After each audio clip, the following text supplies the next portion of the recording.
Well, this wasn't on my to-do list.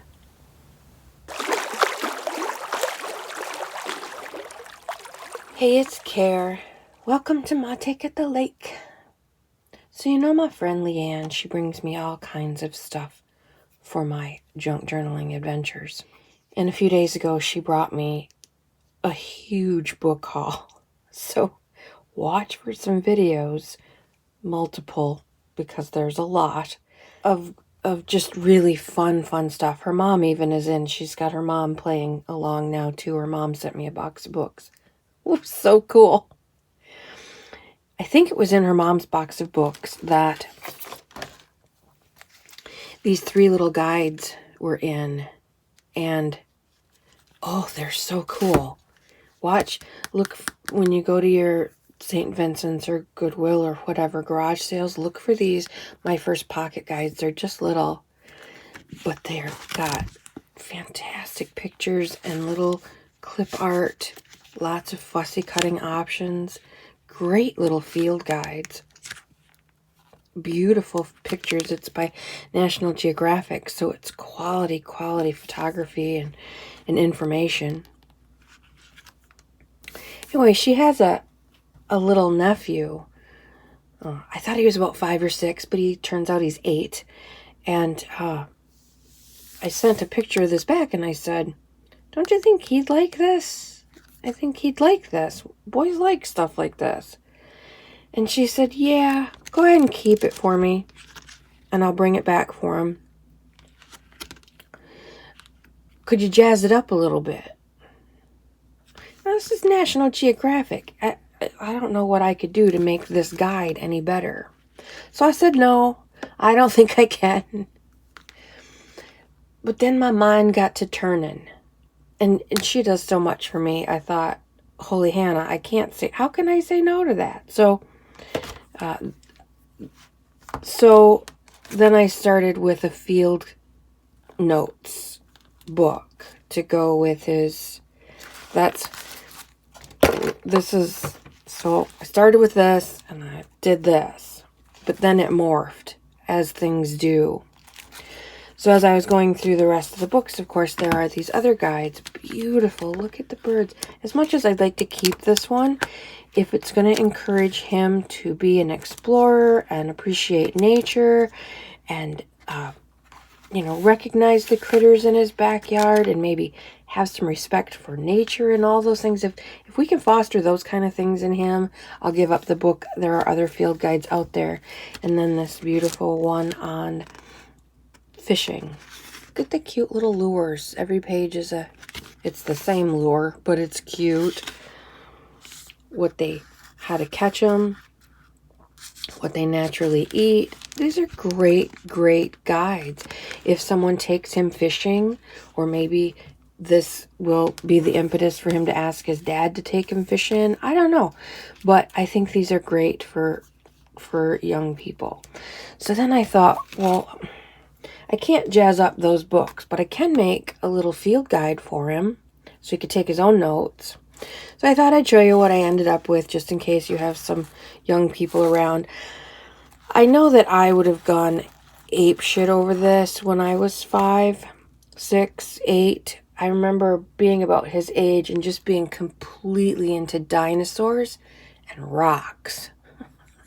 And I had a beautiful rock collection. My mom found me a gorgeous box. And when I was at the cottage with my grandma, I would find just cool rocks and I'd glue them in and label them the best I could. And I loved stuff like that. So I think I would have really liked this.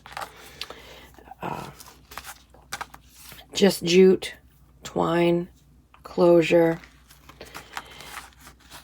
It is made from a paper lunch sack that I followed Pam at the Paper Outpost's way to leather it up using hair conditioner for the humectant moisture adding qualities to make it more pliable than paper.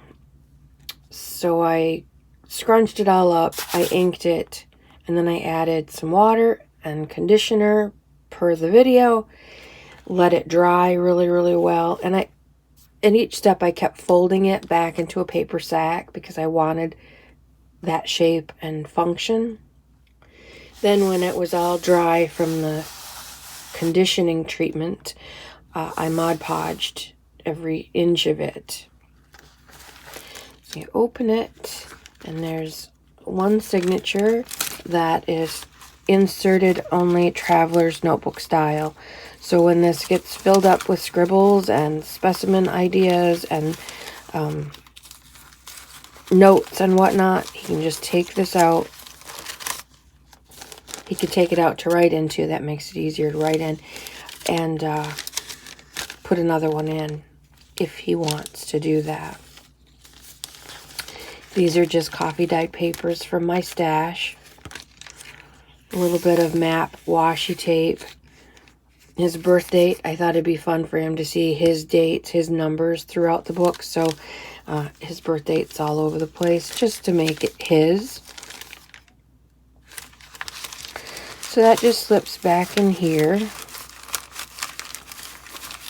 And I have this whole backstory. I don't know if Leanne's going to use it or not for him, but I have this whole backstory of it being a friend of hers found it. He's a science teacher, and he found this old field guide that he used to use when he was a kid or something. I don't know. So anyway, again, it's a lunch bag, right? So it's trifold. In the middle, there's a takeout notebook. These are just coffee dyed colored index cards that I had, and a little notebook stapled in. They're stapled together and then glued in. I guess it goes this way. This little piece of manila folder to make the pocket a little sturdier. Paper clipped another notebook. These are my favorite bits, the little hidden spots. So when you flip this flap open, there's a little tearaway and a little bit longer tearaway to jot some notes or glue some specimens on or tape some pieces of grass or whatever his experiments lead him to do.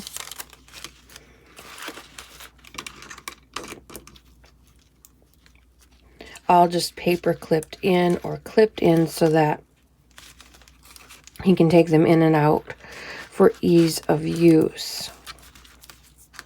Told her she's going to have to tell him it's very old because it's, you know, he's 8, he's a boy. It's probably not going to last more than 5 minutes, but I sure had fun making it. And then in the very back, some index cards in the bag.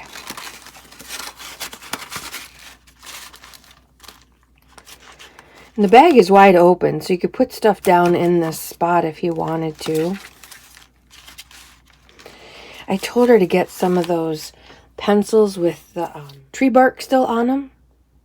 Put a picture in here, because I just think those would be a super cool thing for an outdoor explorer kit, right? Why not? And this just wraps around, and the knot tucks in, easy peasy. All closed up. Well, I couldn't let it go at that because then, I mean, this would be all right. But I kept going because that's what you do, right? So I put this whole kit together. These little things. I got it at St. Vinny's Hall. And that very same day, I went and I bought prettier ones that matched the decor from Walmart. So I bought these and then decided I wasn't going to use them the same day. I put in these little slips of paper, so if he wants to collect rocks or specimens of grass or weeds or bugs or whatever he wants, he can label them, date and time that he found them or where he found them or what they are. So he's got these little specimen containers. There's 2. And I use dictionary bits everywhere because he's so cute. He told his aunt, Leanne, I think he kind of whispered it to her and said, I had to look up a word today. And she said, that's okay. I look up words all the time. And I said, well, you tell him that not only does Aunt Leanne look up words every day, but her friend who's an English teacher who writes books and words are her life, she still has to look up words every day. No one can know all the words, and that's what you're supposed to do when you don't know a word, is look it up. Then you'll know the word. You know, it's a beautiful thing. So wherever I could, I found places to put dictionary definitions, specimen, specify. Again, I just put slips of paper in there so that they're ready when he wants to put his collection of whatever together. Throughout here, I think, too, I have explore, because this is an explorer kit, and expedition, and experiment, experienced, just for fun, learning while playing, you know. I went around and I gathered some like archaeology brushes, so he can, when he digs up something cool, he can brush the dirt out of the crevices of the fossil, or I don't know. I see science and archaeologists, people doing this kind of stuff all the time. A little pipette if he wants to take a water sample from the swamp that he found the bugs in. He can put them in these little specimen things. He can do little experiments. Keep little things in these little plastic jars. I had some acetate from some sticker things, so I made some faux specimen slides.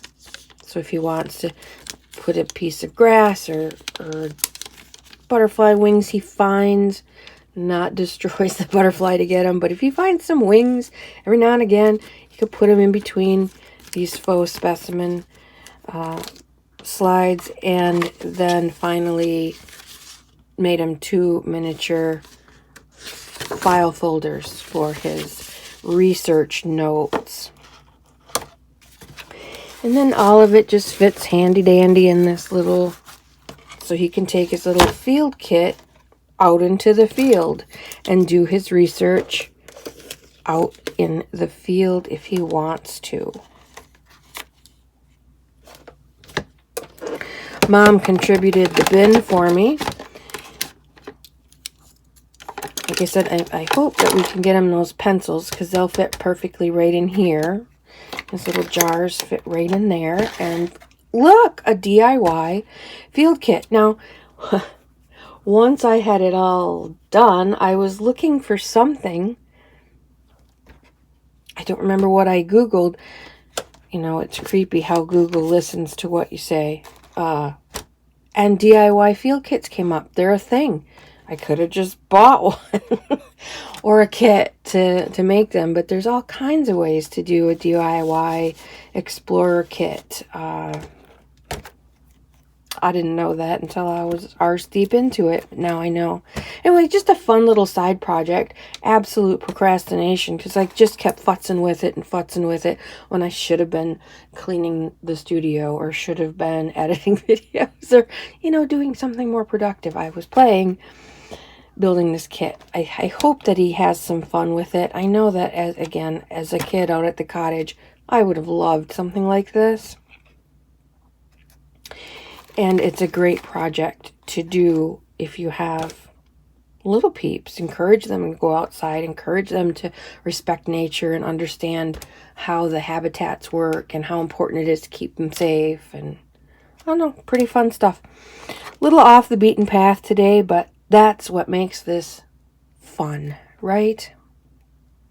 Just a quickie for you. You have a lovely, lovely crafty day. Love up your beastlies. Make something fun just for the fun of making it.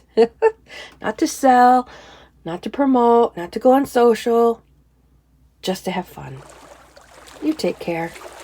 I'll take it at the lake. Out for now.